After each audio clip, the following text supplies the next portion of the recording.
bahay namin. So, if you guys can remember, we bought this 3-bedroom condo sa Uganda.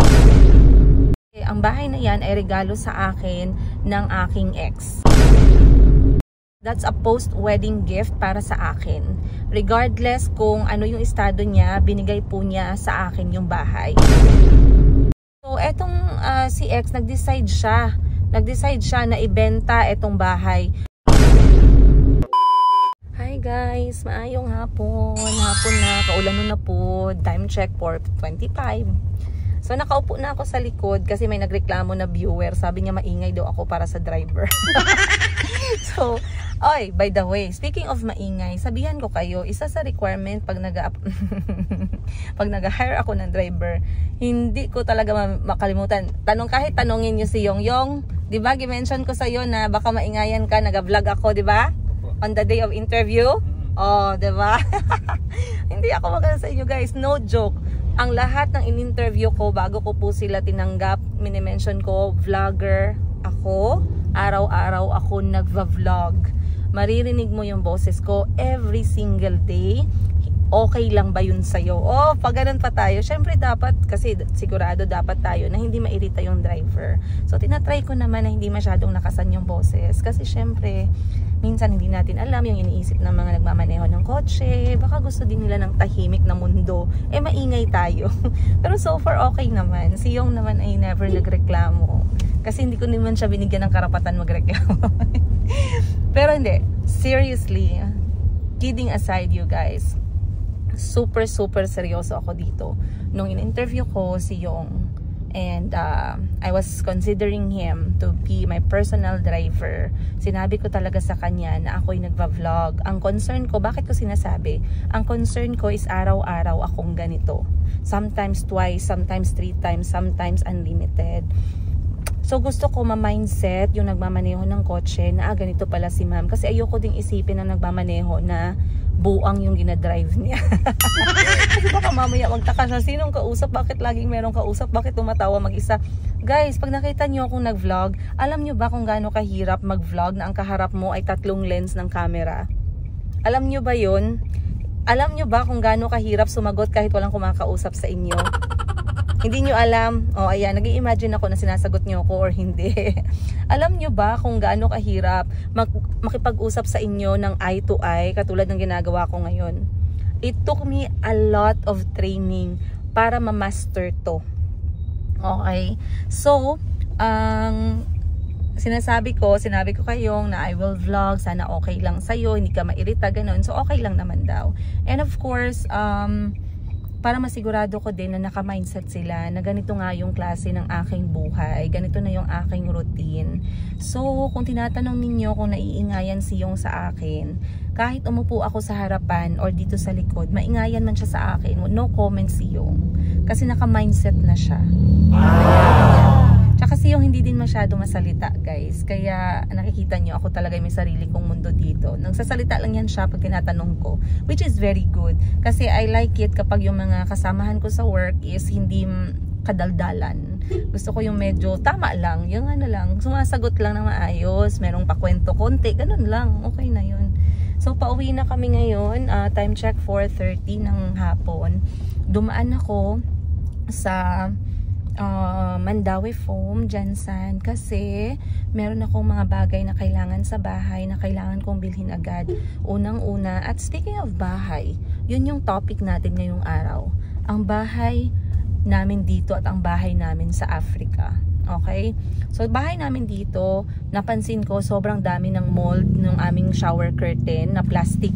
So, pinalitan ko siya ng tela. Bumili ako tamang-tama, merong sale. Bumili ako ng tela na curtain, tela na shower curtain. Bumili ako ng anti-slip mat para sa kusina, para hindi madulas si auntie at kung sino man ang pumupunta sa kusina at namumuslit ng Yakult.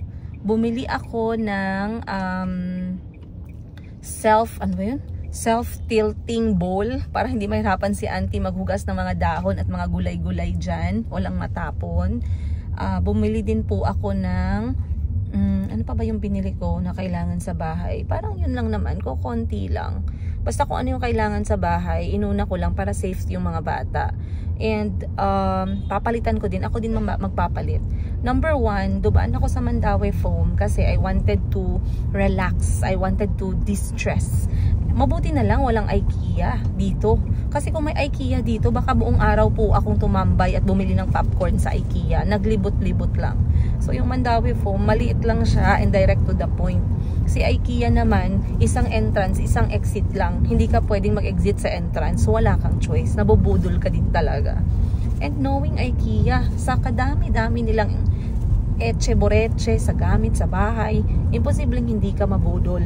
So mamaya ipapakita ko sa inyo yung mga pinamili ko guys. Hindi ko need ng mga bata para sa safety nila, need ni auntie sa kusina para mas maging efficient. And tumataginting na 1,800 pesos, tinipid ko pa yan guys ha. Pakita ko sa inyo pagdating ko sa bahay maya. And I wanted to talk to you about ito nga ang bahay namin sa Africa, sa Uganda. Kasi nag-usap kami ni X na yung tawag natin kasi ayoko siyang tawaging tatay. Gateway ka lang ga, nalampas ka. It's okay lang, balik so, lang. Nag-usap kami ng ex ko about sa bahay namin. So, if you guys can remember, we bought this 3-bedroom condo sa Uganda and it's located in Kampala. Hindi siya malayo sa city center talaga. So the location is very good. Ang space niya, it's good kasi kasya naman kami talaga. Maginhawa naman yung buhay namin dun sa bahay namin na yun. Pero ang hindi ko lang nagustuhan, I prefer our own area, backyard, front yard, grabe, side yard. Gusto ko sana yung sarili mo lang na gate, ganun. Kasi mahirap kapag ka mga kondo-kondo dahil hindi mo naman nakokontrol yung mga rules and regulations ng mga ganong klaseng mga tirahan. But we have that home, the place we called home, for 4 years na tumira kami sa Uganda. And I shared with you guys a lot of stories about that home.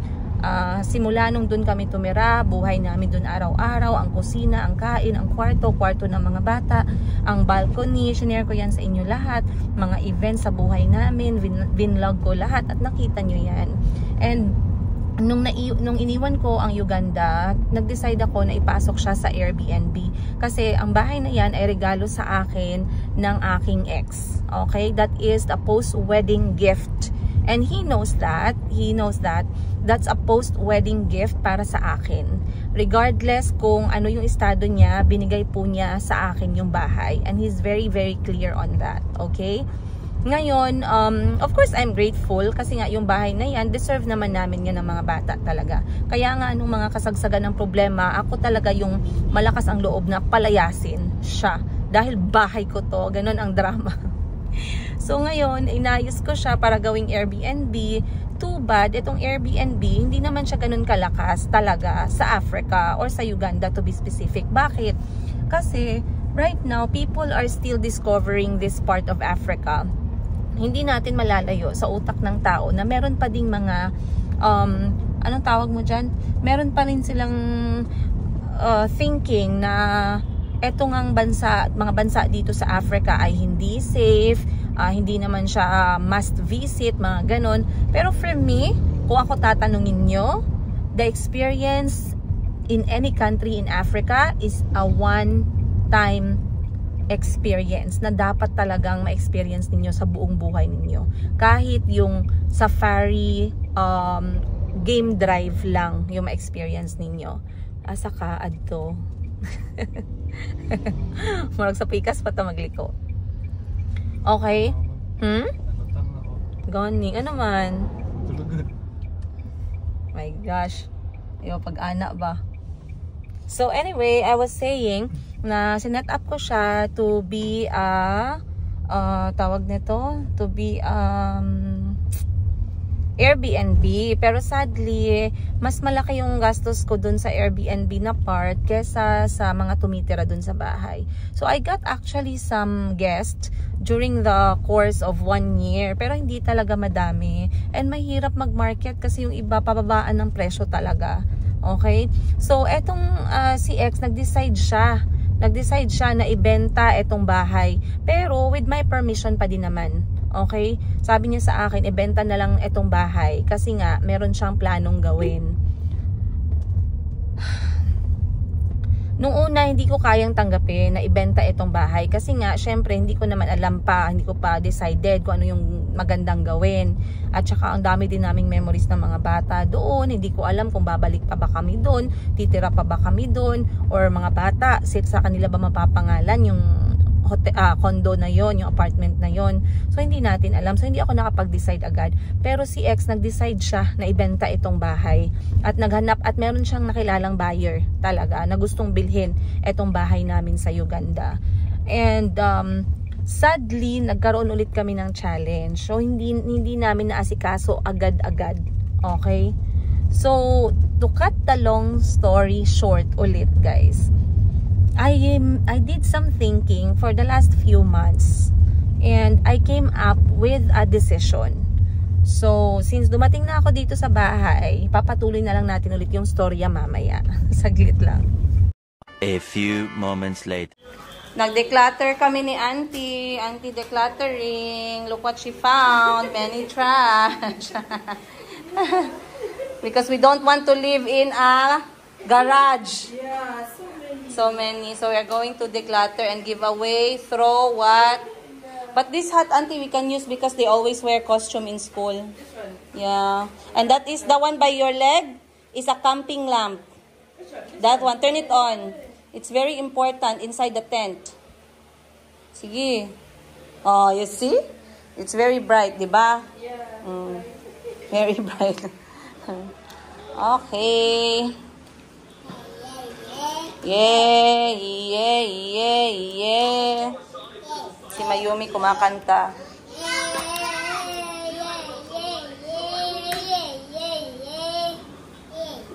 Yeah, yeah, yeah. Oh.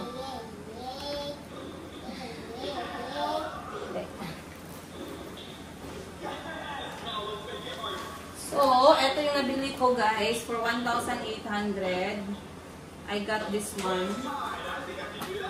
Ito, ano siya, pagka magtapon, Auntie, look, when you put potato or carrots or leaves and you wash, and you want to throw the water, your thing is not gonna fall.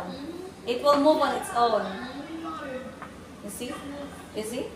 Because I said, diba, when you are washing many stuff, you just put all in a bowl, then you throw the water under here, but it will not throw your food. I got for Auntie. Then I got you a new mat. Oh, the color is Yeah. not bad. There, oh, in the kitchen. Yeah. So it's soft and not slippery. Yeah. Then I got also a mat outside the toilet, you see? Not slippery. The same design. Ayan, guys. Kasi minsan si Mayumi, nilagay ko siya sa labas ng door. Tapos natumba siya kay na-slide. So ito dapat pala. Then, I got this one, a shower curtain, but fabric. Yeah, so we can wash when it's dirty and smelly. Not plastic anymore. Yeah. Yes. And lastly, I got a new pillow cover for our living room. So our house is pretty. You see? You see, Auntie, look. Yeah, Same color like the wall. yeah, the walls. Look, guys. Look. Wow. Same color like our wall. So we're going to put it now.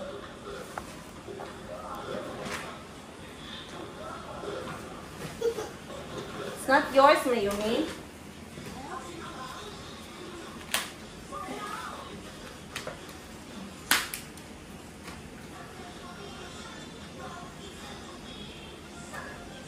Mama, do you hate Ryan? I don't hate. I don't like. Hate is different from I don't like.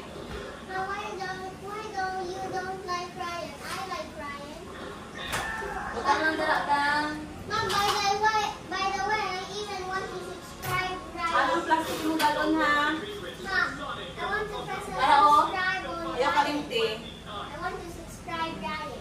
You want to subscribe? Yeah. Did you subscribe? Did you subscribe? No, I didn't subscribe anything at all.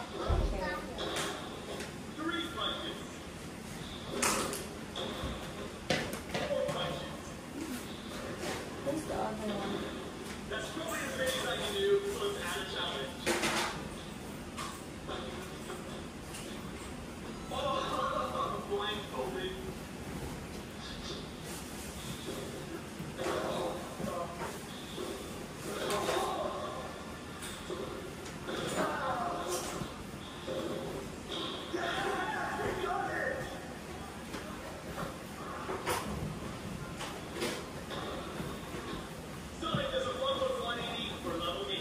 Yume. Yume.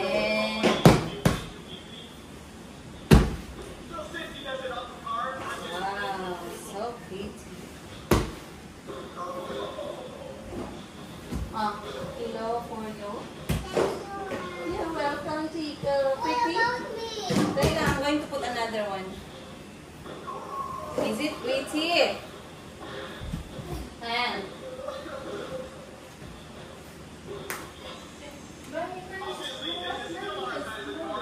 You're what? Visa? Okay.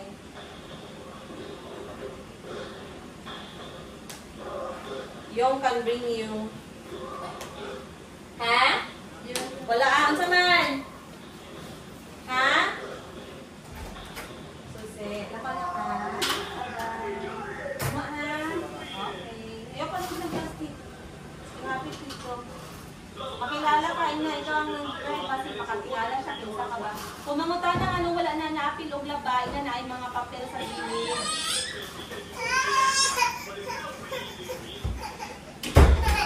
Shh, boy. Ano man? Oy, sorry po. Sorry po. Where is your milk pala? Nag-milk na siya, auntie? Oo. Who is that? Oh my gosh, that's This guy does try to buy lips. That's his class. Because he doesn't have a class only that, so his class is lips.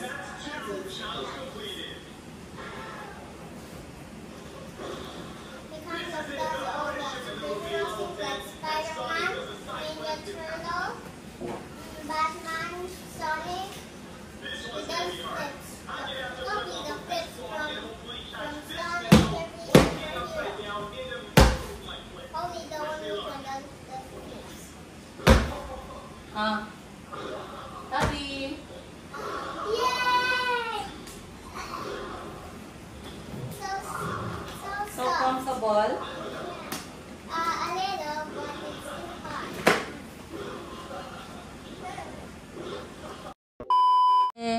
And if it's quite alright, I need you, baby. Throughout the lonely night, I love you, baby. Just believe when I say. Oh, pretty baby. Da-da-da-da-da. Eternity later. I got this one for the other toilet, auntie, oh. Because we only have one, di ba?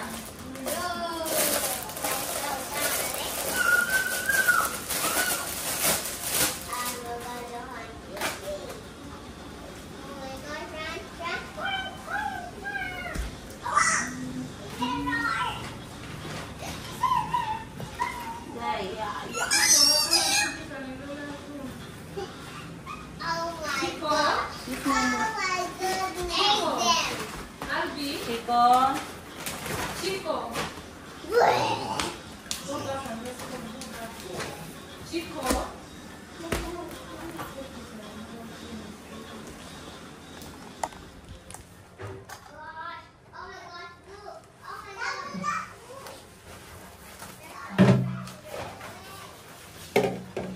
So,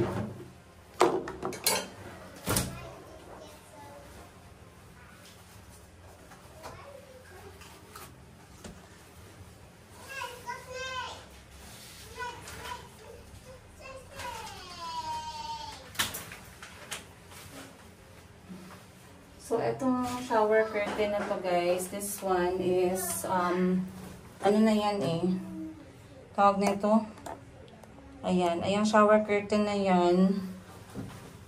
Sobra na siya 1 year. Kasi, binili ko to nung kadarating pa lang namin ng Pilipinas. So, kung gaano kami katagal dito sa Pinas, ganun din katagal itong curtain. So, dahil plastic siya, madami na siyang, dinikitan na siya ng dumi dun sa dulo. Tapos minsan, nangangamoy na siya. So, papalitan ko na to ng tela. So, para yung tela ay mas malalabhan na siya. Ayan. So, ito yung binili ko na kulay. Buti na lang yung kulay ng ang kulay ng Mandawi foam. At saka lahat ng items nila on sale. Katulad na to, 200 pesos lang to sa Mandawi. 290. Kasi ang original price niya is 400. Tapos 290 pesos na lang. Ayan. So, basta na yun. Ayan. So, lalagyan lang natin siya ng ganito. Ayan. Okay. Kasi pag ganito, pag marumi na siya, pwede siyang linisan.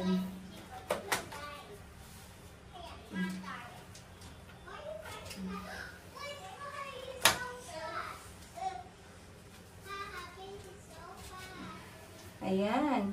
So, masaya ako at yung sabi ko nga, yung kulay. Hi, Mayumi! Hi, say hi, Mama! Si Mayumi walang problema, basta nakikita niya lang ako sa loob ng bahay. Kahit na may ginagawa ako, basta andito lang ako sa bahay, wala po siyang tantrums talaga.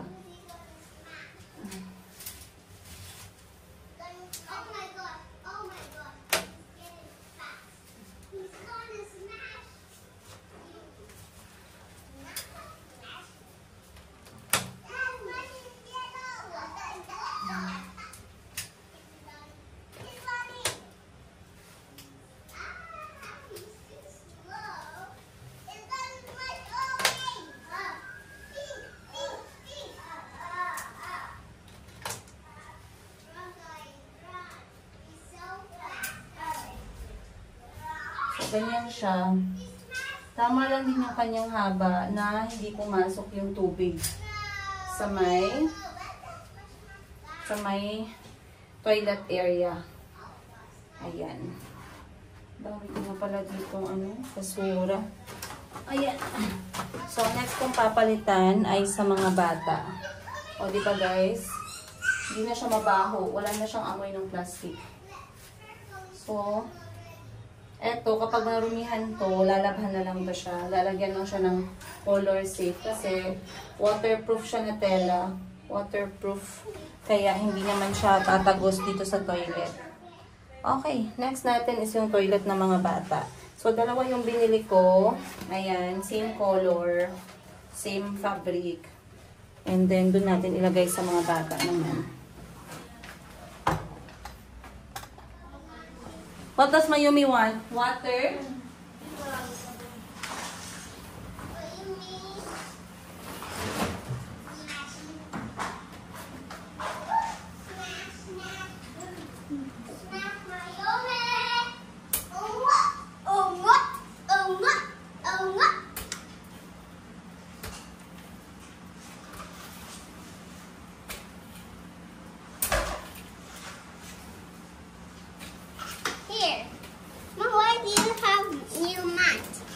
Because that one will not make you slippery. Ito naman, ito sa mga bata, pwede siyang malabhan. Kasi partly siya.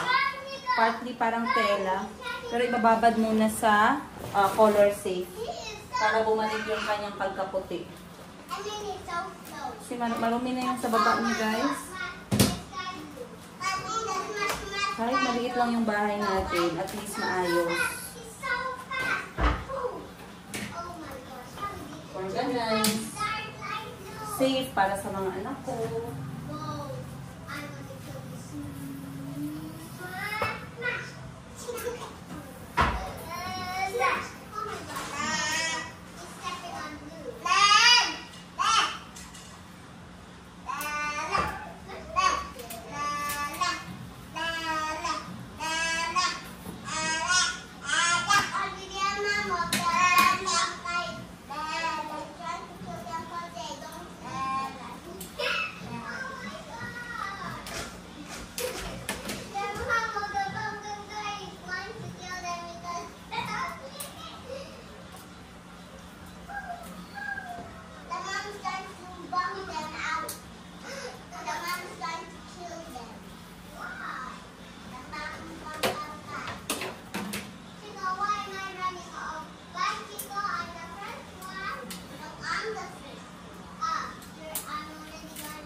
Shoes, oh. Shoes. Your shoes. Your shoes. Shoes. Uy.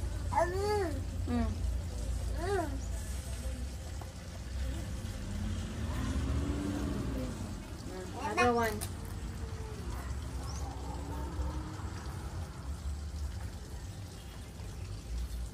Da da da da dan dan da dan. Meron akong... Saan ka, Mayumi?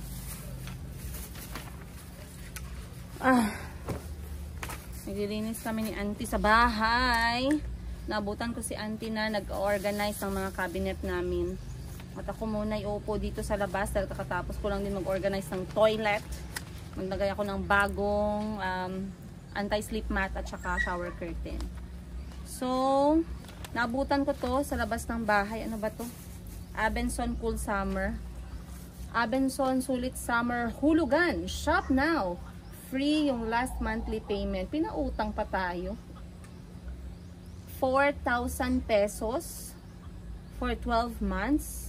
Ang kanilang aircon na window type. Eh di aabot din ng 40 milyon. Ang mahal naman. 11K lang yung bili ko dun sa aircon ko. Sa aircon ko na window type. Bakit ang mahal naman ito? Ala, ang mahal-mahal. Meron silang cellphone 1,000. Oh, okay. Ang SRP daw nito. Magbili ako ng cellphone na Android. Yung 4,000 lang. Oy, wag na yung ganyan.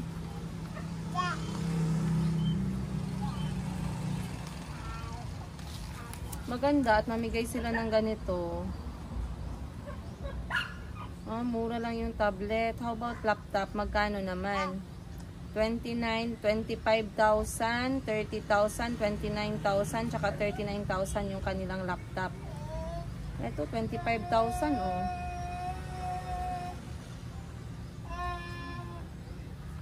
Anyway, guys, dito na ako sa bahay and masaya ako kasi sabi ko sa sarili ko, ayoko ng gabihing umuwi, lalo na ngayon. Dahil yung mga bata, minsan hindi sila makamove on. Ako'y kailangan pumunta ng trabaho, maghanap ng pera. Kaya talagang pagka umaga, muna kami, may away muna nagaganap. Dahil ayaw nila akong umalis ng trabaho. And, saglit lang guys. Mayumi, wag! No! Huwag yung mabasa.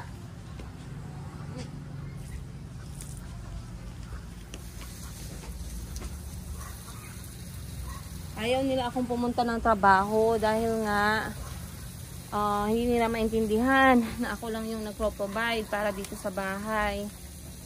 So kapag kahapon naman, katulad ng ganito, konting banding lang kami and then magpapahinga lang ako ng konti para mamaya diretso-diretso na yung aming pagsasama. iPhone 15, 42,000 pesos. Bang, mahal pala ng hulugan, no? Kasi, 5,000 pesos, 10 buwan. 50, okay. Tama nga naman, no? Ay, hindi. Pwede dodoble yung presyo. Ano ba yan? So, andito na ako sa labas. Ayan, sinama ko si Mayumi para habang ako nakaupo dito, tinitingnan-tingnan ko din siya. Pero anyway, let's go back yung pag-uusap nga natin about sa bahay, no? So, si ex nga ay nagpasya na ibenta yung bahay. Pero syempre, yung pagbenta niya na yun, yung unang beses na binenta niya yung bahay, inattempt niyang ibenta yung bahay, sinabihan niya naman ako. Okay? Kaso nga, hindi pa nga ako makapag-desisyon. Hindi nga ako makapag-desisyon dahil hindi ko alam kung ano yung magandang gawin muna. Pero sa ngayon, pinag-isip-isipan ko at ilang buwan na din akong nagmumuni-muni, nagre-reflect kung ano ba talaga yung dapat na maging desisyon ko tungkol sa bahay namin ng mga anak ko doon sa Uganda. So, itong bahay namin ng mga anak ko ay 3 bedroom, 2 bathroom sa 3rd floor ng isang condo or condo apartment. At baka nga mas malaki yung chance na ibenta ko na lang siya. Kasi unang-una, mas gusto kong tumira, if ever man natitira kami sa Africa or sa Uganda, mas gusto ko na yung bahay na merong sariling ganito, merong sariling area, merong sariling gate. Yung ikaw lang, hindi yung condo style hotel, ay condo apartment style. So, mas malaki yung chance na papayag na ako na ibenta yung bahay. And most of the time na ibebenta mo yun siya sa mga Ugandan din na matagal na sa abroad at gustong umuwi sa Uganda or mga foreigner na gustong manirahan sa Uganda for good. So, pwede nating i-market yun. Dahil nga, I believe nabili yun siya during that time. Nabili siya ng 200 million Ugandan shillings. So, pag 200 million Ugandan shillings, siguro ay nasa 3 milyong piso ang bili doon sa 3 bedrooms na yon. Mayumi ka!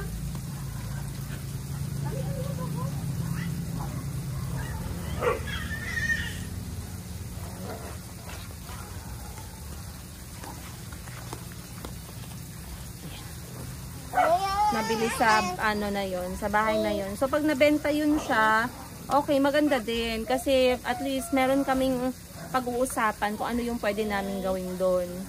So etong bahay nga namin sa Uganda na to guys, maganda naman yung kanyang location, pero dahil nga sa nangyari na changes sa buhay namin at lumipat kami dito sa Pilipinas at nagkawatak-watak na yung pamilya na tinatawag kong na binuo niya, nasira na. At hindi ko na iniisip pa na magsasama talaga. Though marami yung mga nagme-message, marami yung mga nagko-comment, ma'am, bigyan mo ng pagkakataon, magiging masaya kami pag nagkabalikan kayo. Magiging masaya kami pag binigyan mo ng another chance kasi yung mga bata magkakaroon ng tatay. Siya makakasama niya yung mga anak niya. Tsaka magugustuhan namin pag nakita kayong buo. Maraming comment na ganyan guys eh. Sobrang dami talaga. Pero yun nga, kapag bumalik ka sa isang relasyon, for the sake lang sa sinasabi ng ibang tao or bumalik ka sa isang relasyon for the sake lang sa mga bata, para ka na rin patay nun. Parang wala ka na rin silbi. Wala nang silbi yung utak mo, yung kaluluwa mo, yung puso mo, yung buhay mo. Wala nang silbi yung sarili mo. Kasi lahat ginagawa mo para sa ibang tao. Paano ka na ikaw yung major guardian ng mga bata? Paano ka na ikaw yung sinasabi nilang ilaw ng tahanan kung wala ka namang peace, 'di ba? So yan nga ba yung sinasabi ko na mas malaki yung chance na papayag na ako na ibenta yung bahay. At kung ano man yung mangyayari after naming mabenta yung bahay, magkakaalaman pa dahil hindi pa naman kami talaga nag-usap ng masinsinan. Pero nabanggit niya na at naintindihan ko naman yung ibig niyang sabihin. Ako din naman ay naiintindihan. Kasi sabi niya ano naman kung gusto kong ibenta itong bahay na to, pwede siyang pumunta para pumirma. Ino-honor niya naman yung salita niya na akin talaga tong bahay na to at para sa mga bata to. Pero yun nga, hindi ako makamove kasi hindi naman natin yung bansa. Hindi naman ako citizen doon. Lahat pa din ng mangyayari guys, kailangan pa din ng kanyang permission at saka ng kanyang pirma. So, sana i-pray natin na maging okay ang lahat. Kasi if ever man talaga na maibenta, ay mapupunta din yun sa mga bata. Mapupunta din yun talaga sa kanila. Kasi ako guys, hindi naman ako dun sa point na nagki-crave ng marangyang buhay. Wala naman akong tinatawag na mamahaling t-shirt, mamahaling bag. Yung siguro pinakamahal na pagmamayari ko na personal talaga na para talaga sa akin ay itong cellphone na ginagamit ko para mag-vlog. Kasi nga, dito na ako nagtatrabaho lahat. Picture ng mga live selling ko, video ng mga live selling ko, picture ng mga bata, video ng mga bata, at itong pagbablog-vlog ko, ako na rin nag-i-edit. So lahat to, ang cellphone na gamit ko, ito ay investment sa buhay ko, sa sarili kong buhay, na para din naman sa mga anak ko. Kasi pag narinig nyo guys, kung makikita nyo lang yung usapan namin ng ex ko, at mapabasa ko lang sa inyo, makikita ninyo na lahat yun talaga ay para sa mga anak ko. Lagi kong sinasabi ay ako'y nag-aalala para sa mga bata, ako'y nag-iisip para sa mga bata kasi I am alive because of them. I am living for my children. I am breathing for my children. I am smiling because of my children. I am fighting because of my children. And you guys knows that. And even if you open my heart, you open my mind, you open all of me, you will find that only the reason why I am here right now is because of them. Okay? Sila talaga yung pinaka-star ng Pasko. Pinaka-star ng Pasko. But you see, ay, ano nga bang ginagawa naman? Kumain ng sagi. Sorry. Ay, wag na yan. Lucy, kape, dali. Basa ka na. Wala na. Basa na ang baby mama. Basa na si Mayumi. Natapon ni Mayumi yung aking iniinom. Hindi naman siya mainit guys Hindi ko nabantayan. Hindi ko nabantayan. Sorry po. Bihis na lang tayo. Alright. So, yun nga guys. Dalawa lang yan. Ibibenta ko yung bahay doon to have a better home for the children in Africa. Or ibibenta ko yung bahay ko and then think of something na magiging productive para sa mga bata. Pero like I said, it's not gonna be, hindi siya madali at hindi siya mangyayari ngayong taon kasi nga hindi ko pa sigurado talaga yung takbo. Ito na pag-usapan lang namin. So sana if ever kung may gagalaw, kasi ako mahirapan talaga akong gumalaw niyan guys kasi hindi naman ako taga doon. Maybe kailangan kong nandun ako pagbenta niyan, pero mahihirapan akong i-process lahat yung mga papeles niyan. In the end, yung ex ko pa din talaga ang makakapag-process ng lahat-lahat. So, if ever, tingnan natin na sana maging maayos, maging okay para sa mga bata. Ayan. So anyway, yun lang guys. Ako po muna ay magpapahinga na at papasok na sa loob dahil dumidilim na din. I guess I'll see you guys on the next episode. Much love! Give him a chance. Close the door.